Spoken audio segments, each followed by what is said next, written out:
Today on Westfield 360, we're at the food pantry here at Holy Trinity Interparochial School. There are many faces of hunger, your friend, your neighbor, and they need your help. So I hope you'll stay tuned and watch Westfield 360 because it starts right now.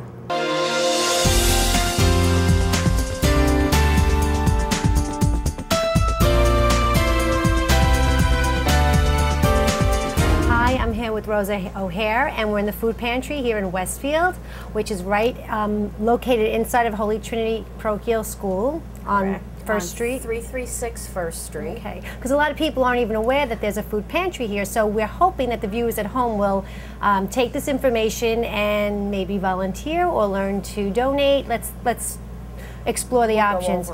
So Rose, how long have you been affiliated with the food pantry? Well, I worked at Holy Trinity for about 12 years, and in that time got involved with the pantry, and we had a woman, Mary Masterson, who had started the pantry and ran the pantry for about 25 years.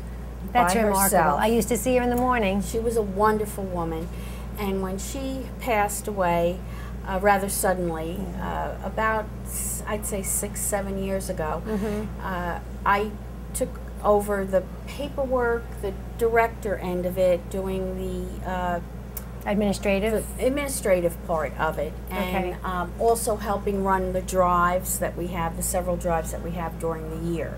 Let me ask you about that, and we'll go back to the food drive. So how does one stock the food pantry? Where does the food come from? Well, we have 3 main food drives a year, one being the Yom Kippur food drive that Temple Emmanuel does, and that one just happened to be this past Saturday.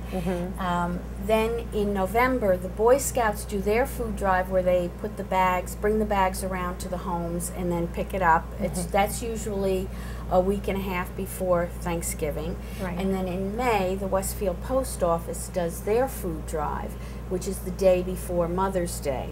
Always. So those are 3 major efforts. But if I wanted to contribute food, where could I drop it off, and how could I go about that? Well, the food could always be dropped off at the Holy Trinity Rectory, which is at 315 First Street. Right across the street from Westfield, the pantry. Yes. And we also have, the volunteers are here in the mornings 5 days a week. We've tried to set up maybe 1 day a week when they could easily, in the morning, come by and deliver any food that they want. So you don't have to be, part of a fundraising effort, no. Food raising effort, excuse me. If I had some non-perishable items, and I'll talk to you in a moment about the types of food that are, more desirable for the pantry, I could drop it. I've also seen, so at the rectory, or I've seen bags in the back of the church. Is that okay as well? In the back of the church on the weekends. I think St. Helens, you can also bring any donations you have to St. Helens, because their volunteers do the food pantry on Thursdays. Oh, okay. And I would guess at United Methodist Church, because they also participate. And I know different places in town. Twin Borough, the rehab on South Avenue. They pretty much take donations all the time, and one of our volunteers, Tom or Bill, will go pick them up there. Well, if anybody viewing at home who isn't sure how to get the food to this pantry, you can call the number we will have at the bottom of the screen, or you can also tell us, Rose, and a volunteer will tell you where you can drop off the items you might have. Right. And we'll try and accommodate people to their schedules. So it's on. So the theme we're getting through is that it's a rotating basis that food is dropped off, because we really have to keep this place stocked. It's important because normally most of the food we get from individuals, and also let's say from a company. They do it around the holidays. Right. And as we saw last week, we were basically empty. We had, after the summer, after the post office food drive, we basically were down to nothing. Tom and Bill Crandall had gone to the food bank and purchased some food, in addition to the food we get from the government for free. So it's very important. January, February, when people aren't really focusing on this. The summer, when people are away, and we try. you know, we try to have a variety of foods. So let's talk about that. What do you need most? I mean, if you're packing an order, and I'll ask you how that actually runs, how that works. If you're packing an order for a family, let's say of 4 or 5, what do you generally or predominantly fill up the bags with?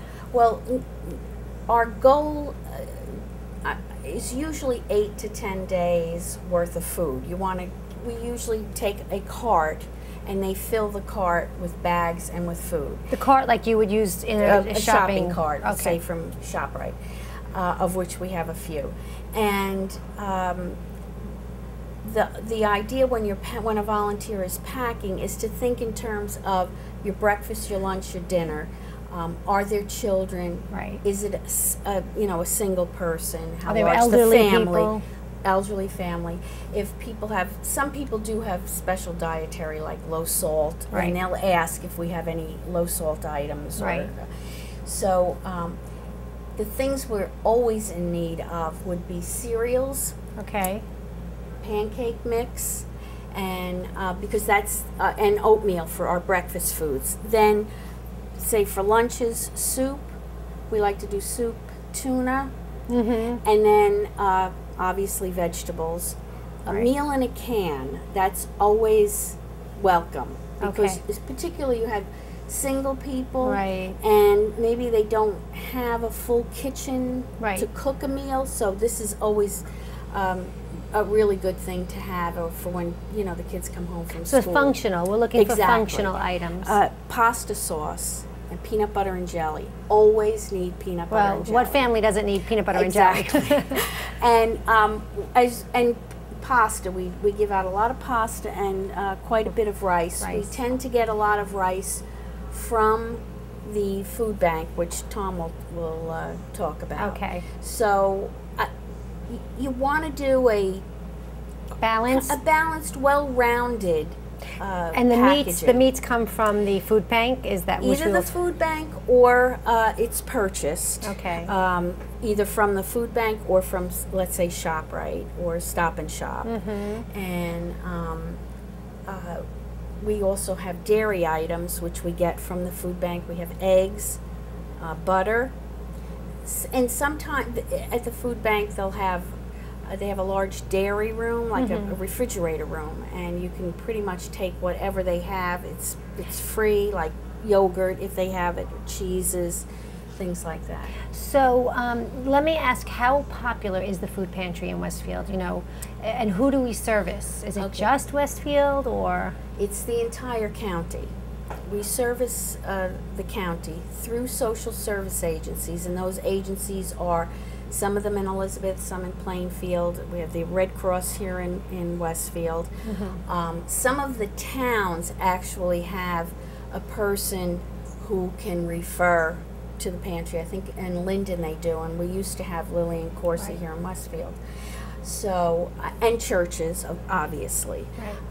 Other organizations, there's several mental health organizations that refer also. So if I were a person who, for whatever reason, needed to use the benefit of the food pantry, how would I go about that? I wouldn't call here directly, right? I might go to... You might go to the Red Cross. You could go to Catholic Charities, which is in Cranford. You could go to St. Joseph Social Service Center in Elizabeth.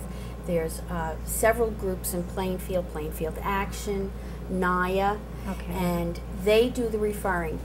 The social service agent actually calls here, makes the appointment for them to come in, so that way when the client does come, they're pre-screened, we know there's a need, and then there's no questions asked. So really you don't just walk in off the street. So normally